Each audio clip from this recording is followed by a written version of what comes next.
सिद्धेभ्यः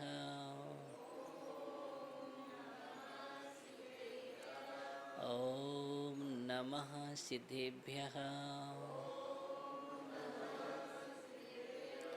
ॐ नमः सिद्धेभ्यः जय मंगलबोधाडं विमलाडं नानिदिन सरोमयाडं तिलोयशेहराणं नमो सया सविसिद्धाडं नमो अरिहन्ताडं नमो सिद्धाडं नमो आयिरेयाडं नमो उवज्जायाडं नमो लोये सविसाहुणं सरस्वती नमस्तुभ्यं वरदे कामरूपिणे विद्यारम्भो करिष्यामि सिद्धिर्भवतु मे सदा सिद्धिर्भवतु मे सदा सिद्धिर्भवतु मे सदा गुरुभक्त्या वयं सार्धो दीपदुतैवर्तिना वन्दामहे त्रिसङ्ख्योनि नवकोटिमुनीसुरान् नवकोटिमुनीसुरान् नवकोटिमुनीसुरान्। अनंत अनंत सिद्ध परमेष्ठी भगवान की देवादिदेव पेखजराट भगवान वासपूज्य स्वामी की परम पूज्य देवादिदेव पेखजराट परम इष्ट शांतिनाथ भगवान की आदि ब्रह्मा आदिनाथ भगवान की शासन नायक भगवान महावीर स्वामी के परम पूज्य आचार्य भगवान कुंद कुंद स्वामी के परम पूज्य आचार्य भगवान मानतुंग स्वामी के परम पूज्य आचार्य भगवान गणाचार्य गुरुदेव वीराग जी महामुनिराज की परम पूज्य आचार्य भगवान विशुद्ध सागर जी मुनिराज की दायदीप में विराजमान 3 कम 9 कोटि मुनिराजों की द्वादशांग जिनबाड़ी माता की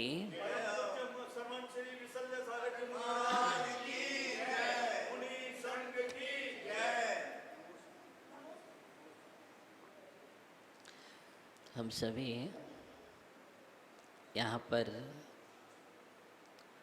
मानतुंग स्वामी की अमृतमयी देशना का पान कर रहे हैं और यहाँ पर निरंतर ही भक्ति की पराकाष्ठा बतलाते हुए आचार्य मानतुंग स्वामी कल नमस्कार करते हुए वीतराग परमात्मा वह हमारा आराध्य, वह हमारा वंदनीय, वह हमारा अर्चनीय, जिनको नमस्कार करने से हमारे जीवन में कर्मों की क्षपणा होती है, पाप क्षय होते हैं, हमारे अंदर के अशुभ परमाणु निर्जनित हो जाया करते हैं, हमारा अंदर का पाप गल जाता है, हृदय में पवित्रता आ जाती है। निश्चित ही भगवान की भक्ति कई अद्भुत अद्भुत कार्य है और ये होना भी चाहिए। अगर हम दिन रात वीतराग भगवान का स्मरण हृदय में स्थापना, तो निश्चित ही हमारी पहचान है कि सम्यक दृष्टि जीव है और हम भगवान के पूजन पाठ भी करते रहें, जाप भी करते रहें, उसके बाद भी मन की कलुषता ना जाए, मन की गंदगी ना जाए, तो समझ लेना कि अभी हमारा सब कुछ करना बेकार है, निरर्थक है। हमारी सोच वही की वही बनी रहे जो पूर्व में थी, पहले थी। जैसे हम थे हम वैसे ही रहें, कोई भी परिवर्तन नहीं आ रहा है, कोई भी बदलाहट नहीं हो रही है। प्रकृति जो पहले थी वही प्रकृति आज। तो समझ लेना कि अभी हम एक भी कदम आगे नहीं बढ़े। जो भक्ति हमारे अंदर के भगवान को प्रकट करने में कारण बनती है वो अभी कारण नहीं बनेगी और वो कार्य की सिद्धि में हेतु नहीं होगी। यहाँ मानतुंग स्वामी निरंतर निरंतर आपको यही बतला रहे हैं।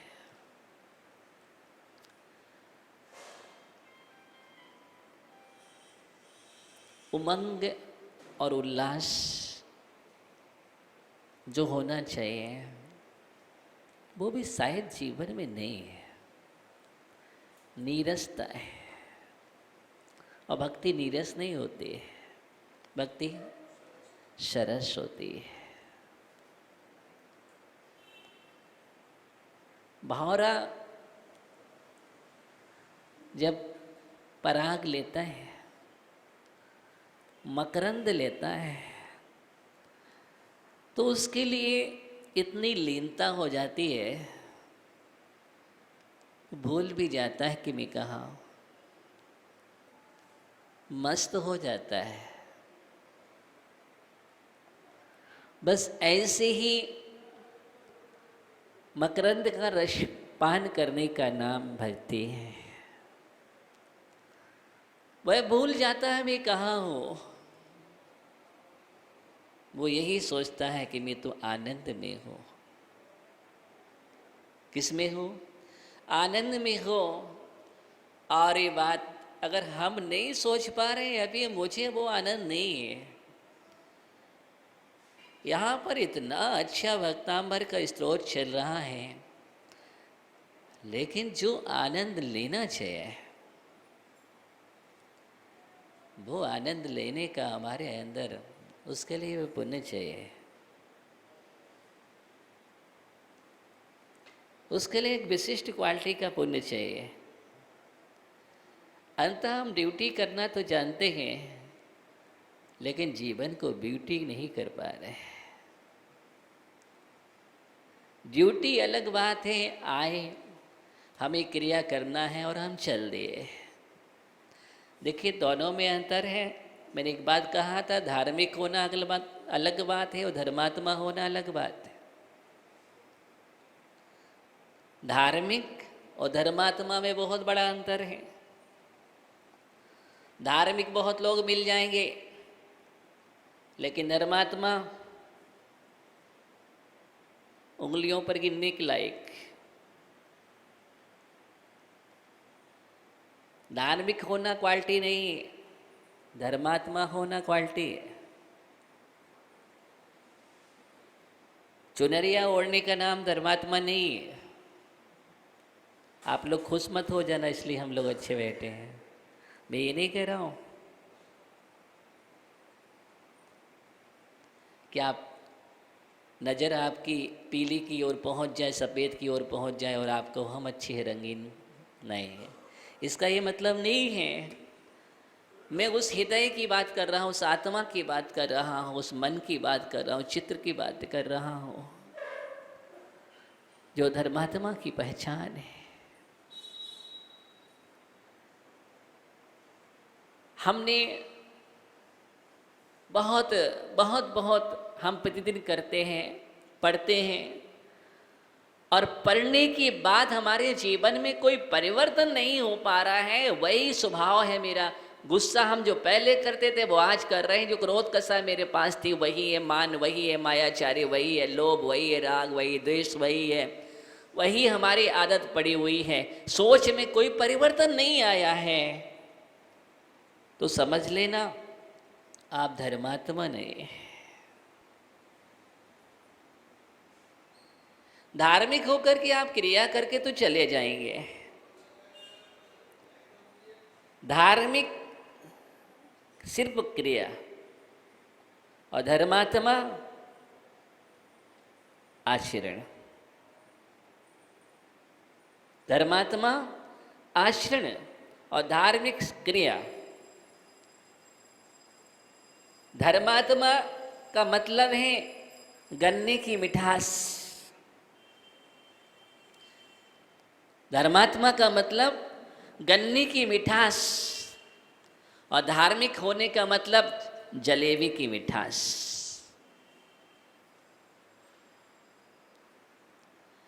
जलेबी में मीठा ऊपर से डाला जाता है, और गन्ने में स्वभाव से होता है, प्रकृति से मिलता है। ऊपर से डाला जा रहा है, वो ऊपर से डाली गई चाशनी ऊपर की होती है। ऐसे धार्मिक तो हम हो जाते हैं ऊपर से चाशनी के समान, लेकिन अंदर में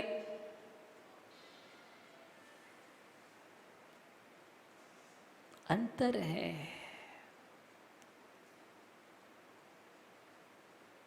कहाँ हैं हम? हमारा हृदय तो पाषाण का ही है, पानी डाला जा रहा है ऊपर, पानी पानी। पाषाण को पानी में कितना भी डुबो दो,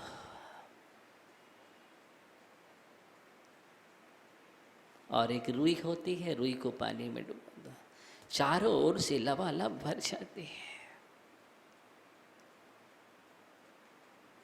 चारों ओर से भर जाती है, आप्लावित हो जाती है, जिसको कहते हैं हृदय भींग गया है, दयाद्र हो गया है। भींगा हृदय, आत्मी हृदय, वात्सल्य पूरित हृदय,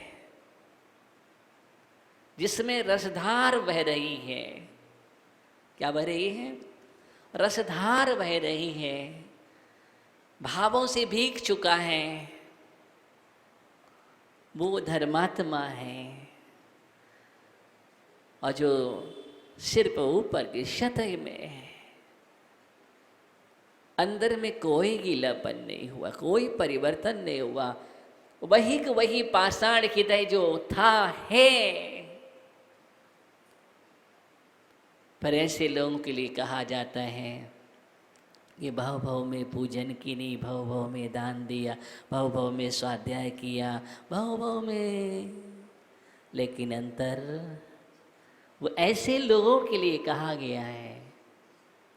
अगर तुमने भीगे हृदय से एक भाव में भी अच्छे से कर लिया होता तो तुम भाव भाव नहीं होते, भाव अभाव हो जाता, भवातीत हो जाता, पुनर्भव नहीं होता।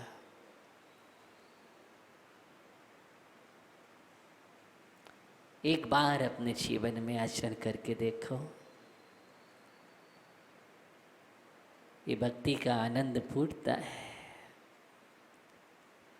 इसका अमृत, इसका स्वाद पता नहीं आप लोगों को क्यों नहीं आ रहा है।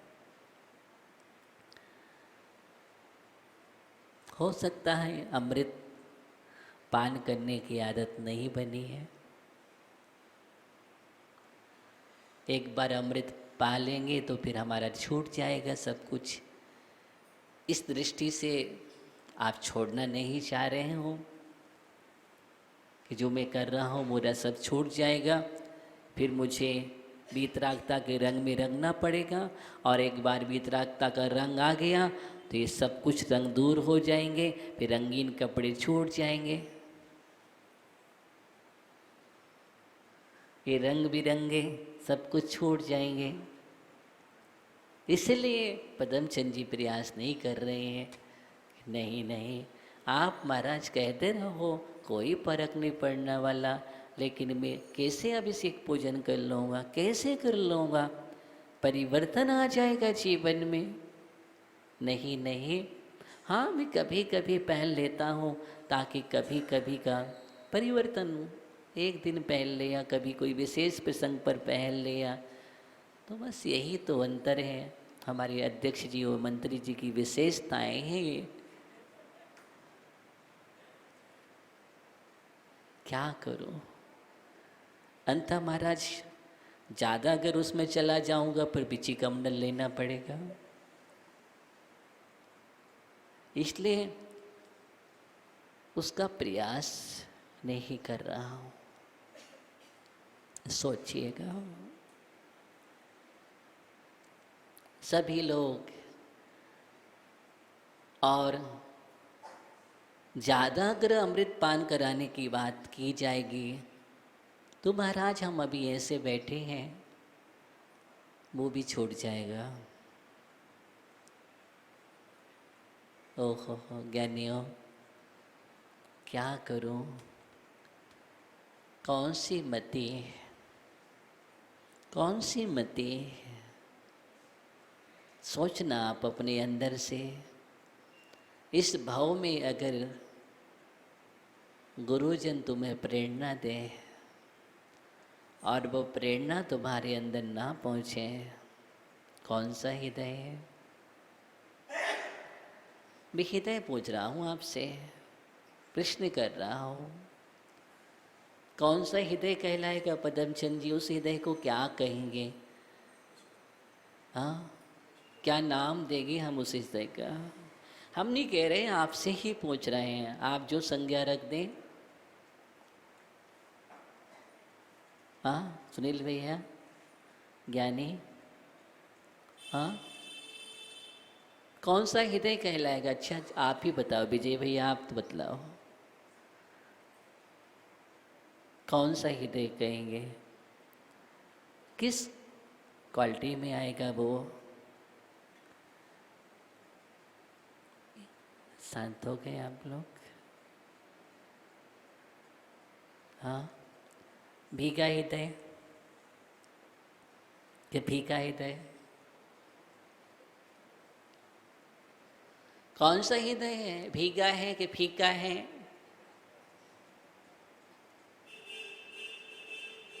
कि सीखा है? कौन सा हृदय है?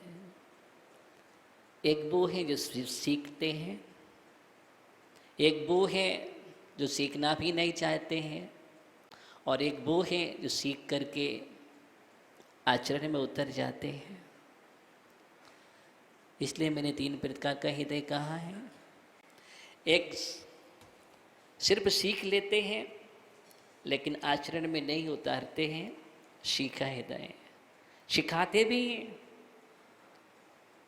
उपदेश भी देते हैं, शिक्षा भी देते हैं, लेकिन उस शिक्षा का प्रभाव स्वयं पर नहीं होता है।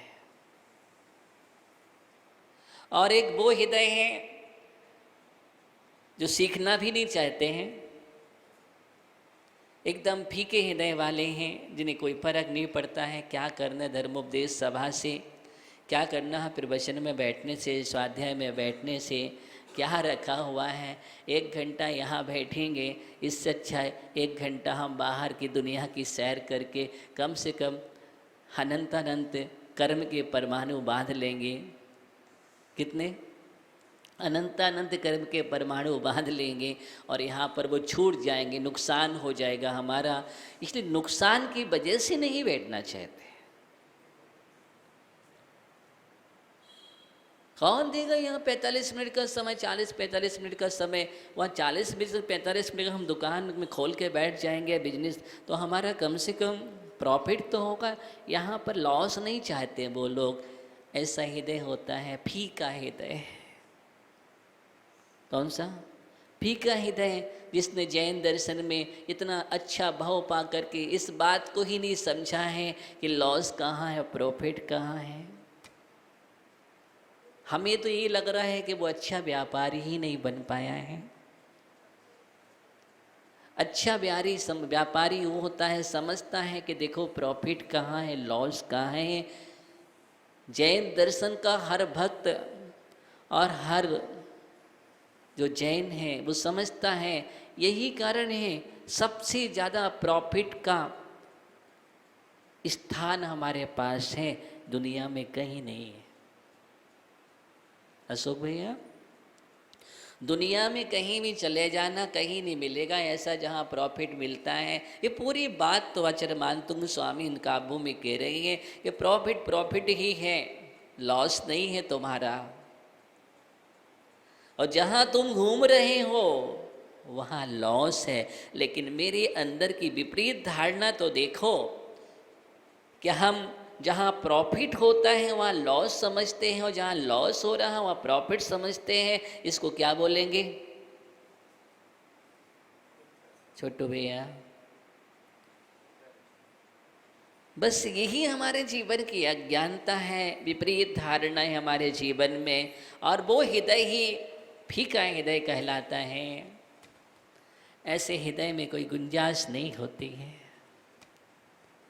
एक व्यक्ति सुंदर सुंदर व्यवस्था बनाता है प्रवचन सभा की, सुंदर व्यवस्था बनाता है आयोजन की, कि लोगों को कितना, अगर आपने सुंदर व्यवस्था बना के दी है और अगर 10-50 लोग संबोधन होते हैं और उनके अंदर में जिनवाणी पहुंचती है, तो आप समझ लेना कि आप जैन दर्शन की प्रभावना के अंग कारण बने।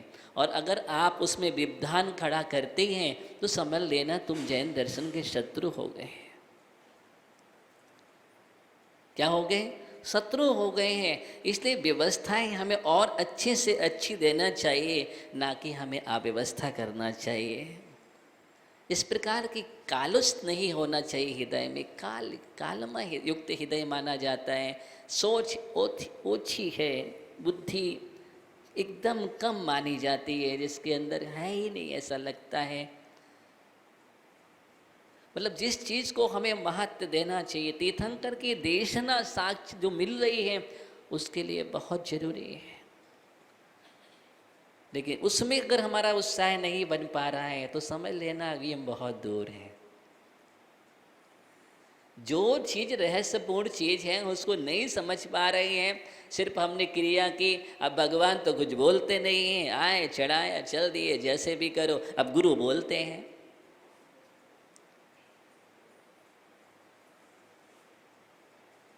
अब जो गुरु जो बोलते हैं उनसे, उनके पास नहीं, उनसे दूर, क्योंकि वो सही मार्गदर्शन दे देंगे। अब भगवान के पास तो कि तुम क्या बोल रहे हैं, क्या कह रहा है, क्या विचार कर रहे हैं, वो कहने वाले तो है नहीं है। जो उन्हें कहना था कह दिया, लेकिन तुम उसको सुनने वाले नहीं हो।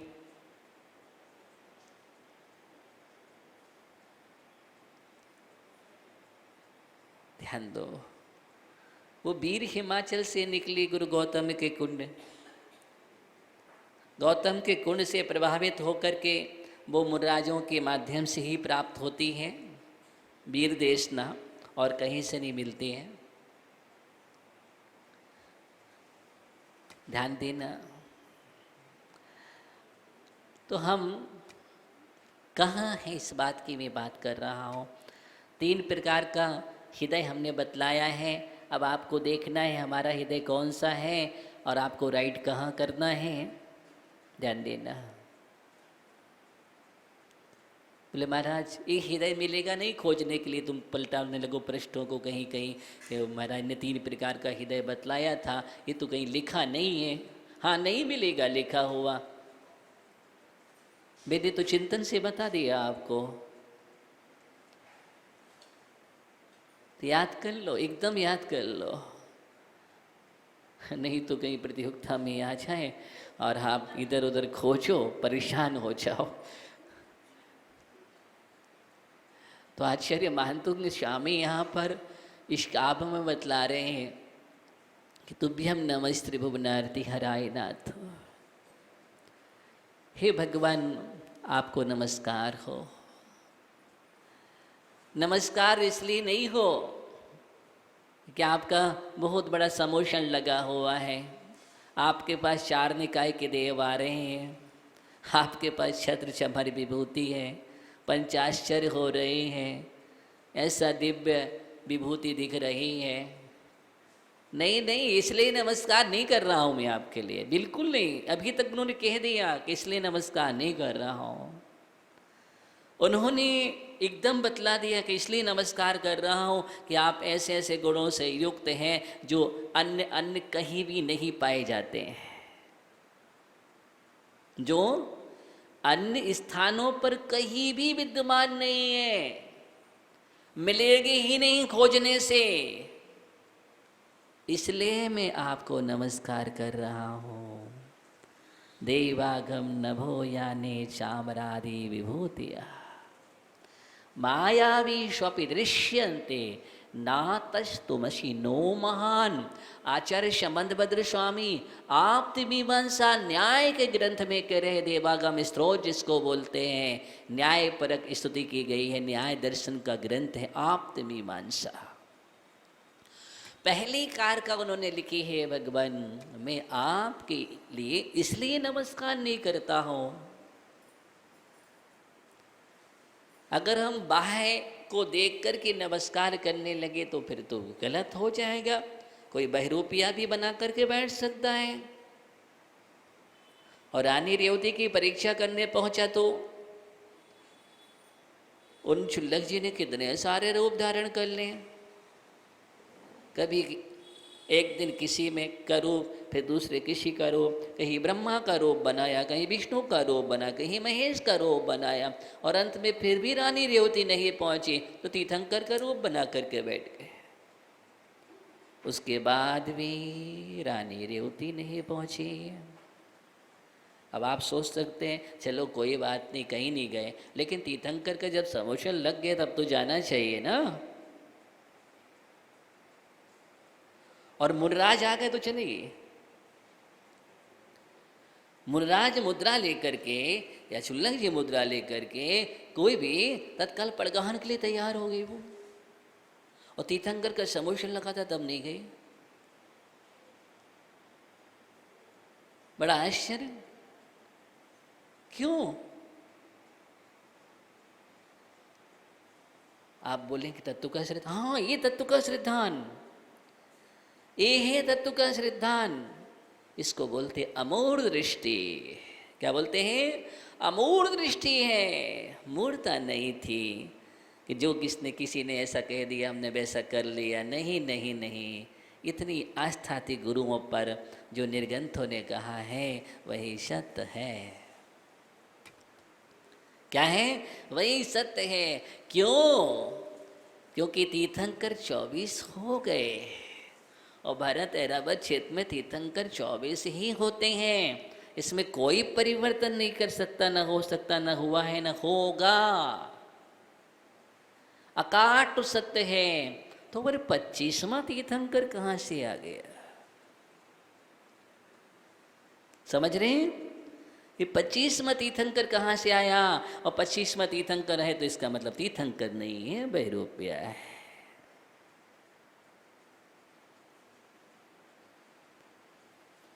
कोई इस काल में तीर्थंकर नहीं होते, इस काल में तीर्थंकर, अगर कोई तीर्थंकर है तो तीर्थंकर नहीं मानेंगे। हाँ, आचार्य उपाध्याय साधु होते हैं और पंचम काल के अंत तक होते रहेंगे, चतुर्वेद संग रहेगा, इसलिए वो जयवंत हो, उनको हम मानेंगे।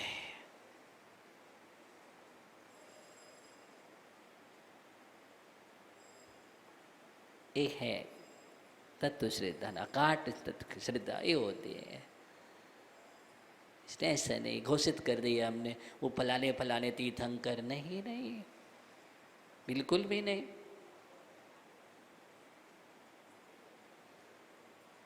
इसी बात को हमें समझने की जरूरत है। तो आचार्य शमदभद्र स्वामी की बात कर रहा था मैं कि आचार्य शमदभद्र स्वामी ने क्या बोला? देवागम न भूयानि, देवगण का आगमन हो रहा है, आकाश से आ रहे हैं, चामरादि विभूतियाँ मायावी के पाई जा सकती हैं। ये सब चीज़ तो मायावी लोगों के पास भी हो सकती है, अपनी माया से दिखा सकता है। इसलिए ना तुम असी महान, इसलिए आप महान नहीं हो।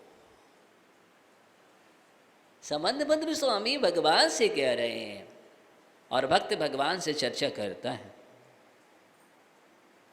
वो भक्त ही कैसा जो भगवान से चर्चा ना कर सके।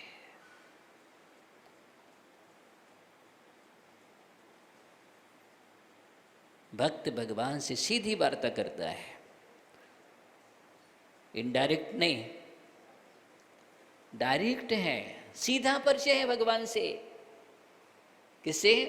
जब भगवान से सीधा परिचय है तो फिर दुनिया से हमें क्या करना है? ना इधर देखना है ना उधर देखना है, क्या करना है? सीधा परिचय भक्त का है। किससे? भगवान से, वितरागी भगवान से। इसलिए किसी का माध्यम नहीं, भैया तुम मिला देना हमें, तुम मिला देना, तुम मिला देना, पहले उनको मनाओ फिर उनको मनाओ फिर उनको मनाओ। वो भगवान के सेवक है इसलिए उनको मनाते हैं हम। तुम सेवक भी नहीं बन पाए। आप बात को समझ रहे होंगे हम कहाँ ले जा रहे हैं, कहाँ कहाँ हम लीन हो जाते हैं आजकल, भगवान को छोड़ देते हैं। जितनी भगवान की उपासना नहीं कर रहे हैं जितनी हम, आप समझ लो। और मेरी धारणा देखो कि भगवान तो कुछ देते लेते नहीं है। ऐसे बोलते हैं लोग, वाह भगवान बीतरागी हैं इसलिए वहाँ तो कुछ मिलेगा नहीं और वहाँ मिलता है। ये तुम्हारी मिथ्या धारणा। क्या धारणा है? ये तुम्हारी मिथ्या धारणा है।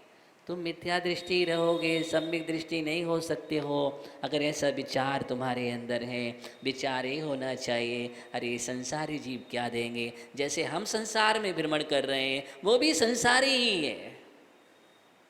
क्या है? वो भी संसारी है। और संसारी क्या देगा? उनके पास राग भी है, द्वेष भी विद्यमान है, 18 दोषों से सहित है, सब कुछ तो उनके पास है। वो क्या देंगे? दे वही सकता है जो दोष से रिक्त हो, जो दोषों से रहित होता है वही वीतरागी। वहां से जो मिलता है वो कहीं नहीं मिलता है, वो कहीं नहीं मिलता है। और वहां से इतना मिलता है, इतना मिलता है, इतना मिलता है कि तुम संभाल भी नहीं पाओगे। वो बरसता है वह। और देखो ना, वर्षा है, इतिहास है, कोई ऐसा नहीं सिर्फ कोरी वार्ता कर रहा हूं, इतिहास है।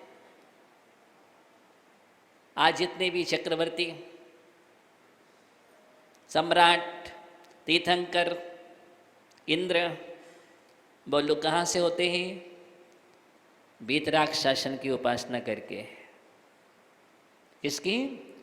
वीतराग शासन की उपासना करके ही सम्राट चक्रवर्ती हुआ करते, तीर्थंकर हुआ करते हैं। और किसी की उपासना करने से आज तक कोई सम्राट चक्रवर्ती तीर्थंकर ना हुआ ना होगा, संभव ही नहीं है। उतना पुण्य ला ही नहीं सकता है। अपितु इनसे माध्यम से संसार का भ्रमण हुआ है, संसार की वृद्धि हुई है।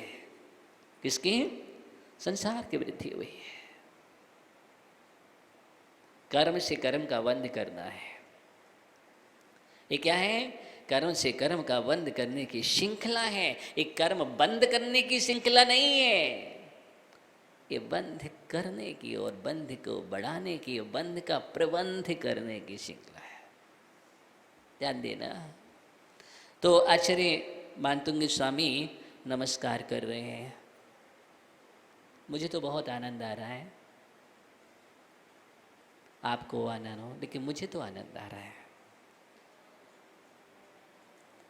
बहुत रस आता है जब तत्व की चर्चा करता हूँ, बहुत रस आता है, बहुत अच्छा लगता है। इसी प्रकार तत्व की चर्चा करता रहा हूँ, इसी में लीन हो जाऊँ, निश्चित ही केवल ज्ञान होगा, गारंटी है। हाँ, जो तत्व चर्चा जिनेंद्र भगवान द्वारा उपदेश श्रुत में लीन हो जाता है वह शुद्ध केवली बनकर के केवली होता है।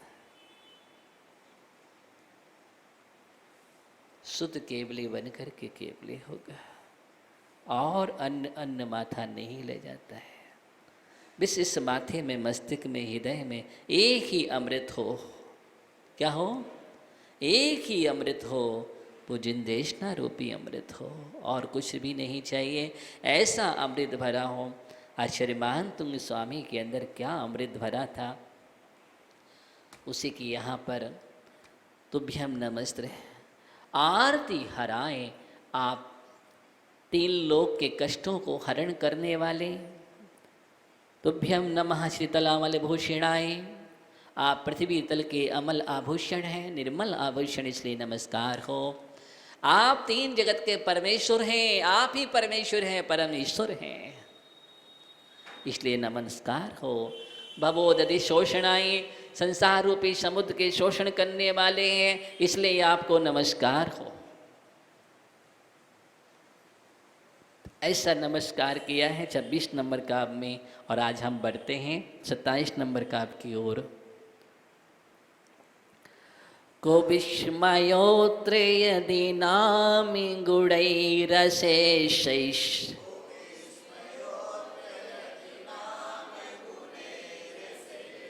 त्वं संश्रितो निर्युवकाशितया मुनीश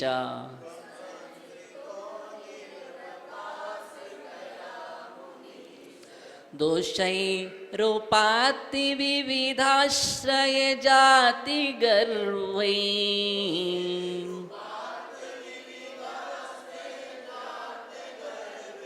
स्वप्नान्तरेऽपि न कदाचिदपेक्षितोषि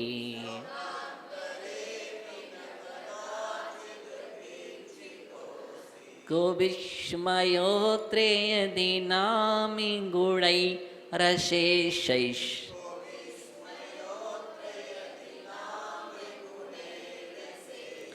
त्वं संश्रितो निरोऽकाशितया मुनीश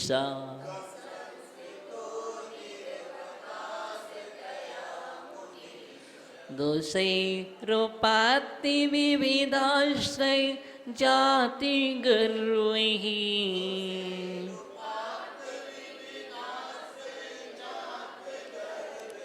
स्वप्नान्तरेऽपि न कदाचिदपेक्षितोषि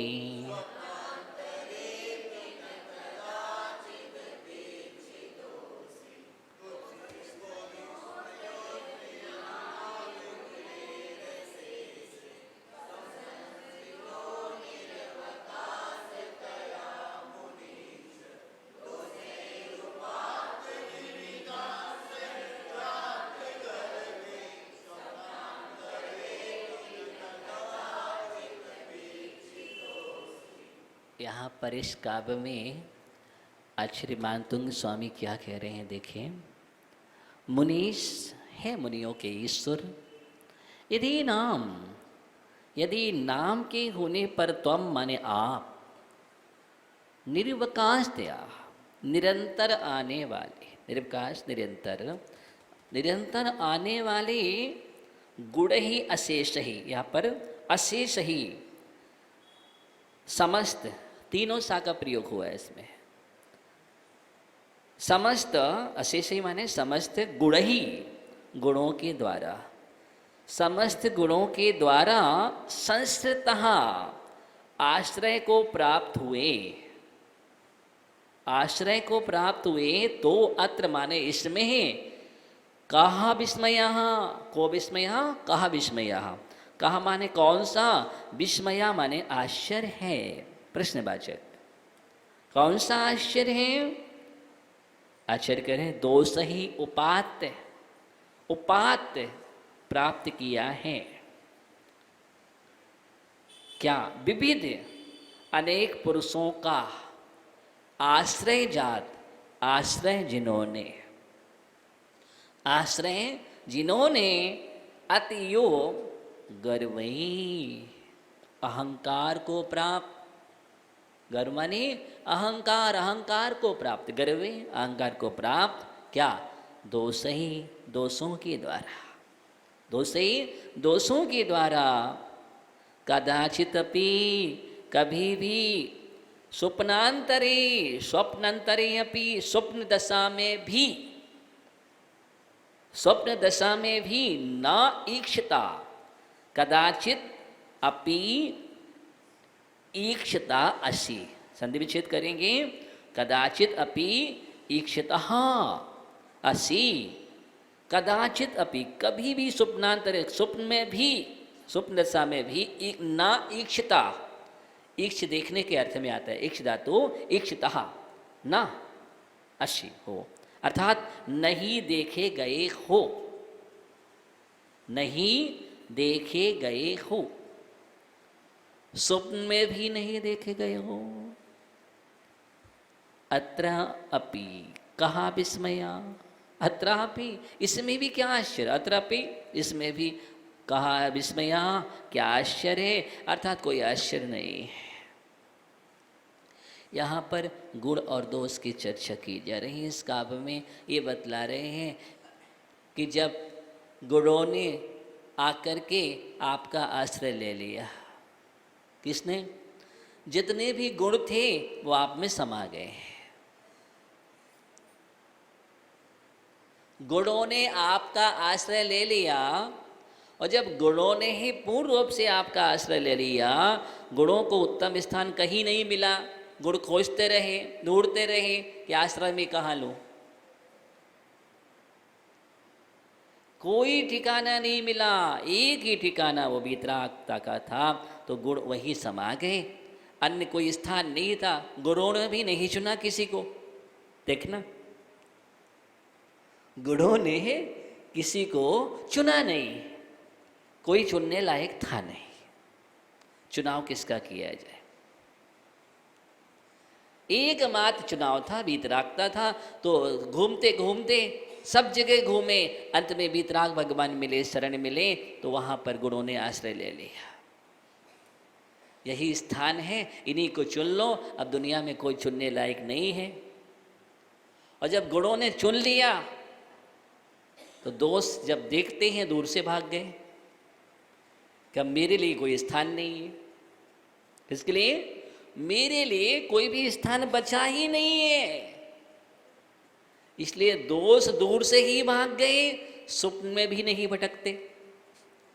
इसमें स्वप्नांतरे अपि, स्वप्न में भी नहीं भटकते हैं। कौन? दोस्त। वो चर्चा यहाँ पर की जा रही वीतराग भगवान की, ये परमात्मा है, गुणों से आप्लावित है, इनमें एक भी दोष नहीं है। हे नाथ, हे मुनीस, गुणों के उत्तम स्थान कहीं नहीं मिला, इसलिए वे सभी आपके पास आकर के समा गए।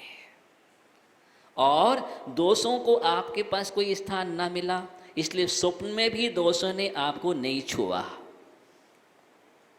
स्वप्न में भी आपको नहीं छुआ। यह बहुत अद्भुत दृश्य है आपका। किसका? आपका बहुत ही अद्भुत दृश्य है। ये चर्चा यहाँ पर की गई है, कितनी सुंदर चर्चा कर रहे हैं आचार्य भगवान, और कितनी गहरी चर्चा भी है। न्याय, दर्शन, सिद्धांत और भक्ति सब भरा है। ये सिर्फ काव्य ऐसा नहीं है कि हमने समझ लिया, बहुत बड़ा न्याय दर्शन की चर्चा है यहाँ। एक दर्शन शास्त्र है, एक काव्य, एक ही काव्य। अगर इस काव्य पर कोई लिखने बैठ जाए, अच्छा कोई ज्ञानी हो, अच्छा, तो इस पर बहुत अच्छी टीका, एक ग्रंथ लिख देगा। अच्छे ज्ञानी चाहिए, हम जैसे थोड़े। हाँ, तो यहाँ बतला रहे हैं कि इतना सुंदर इस काव्य में चर्चा है, निश्चित ही बहुत रहस्य भरा हुआ है। तो सिर्फ हम इतना ही समझे, समय आपका हो गया है, और हमें गुणों को स्थान देना है, कहने का आशय है, और स्थान भी गुणवान को देना है। इसको स्थान भी गुणवान को देना है। हमारा हृदय है, और हृदय में किसको विराजमान करना है, सारी चर्चा यहाँ पर की है। और दोष से रिक्त होने की बात की गई है, युक्त होने की बात नहीं है।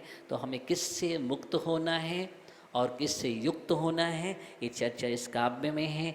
कौन हमारे लिए वंदनीय है और कौन अवंदनीय है, कौन नमस्करणीय है, कौन नमस्कार नहीं है, ये विचारधारा है।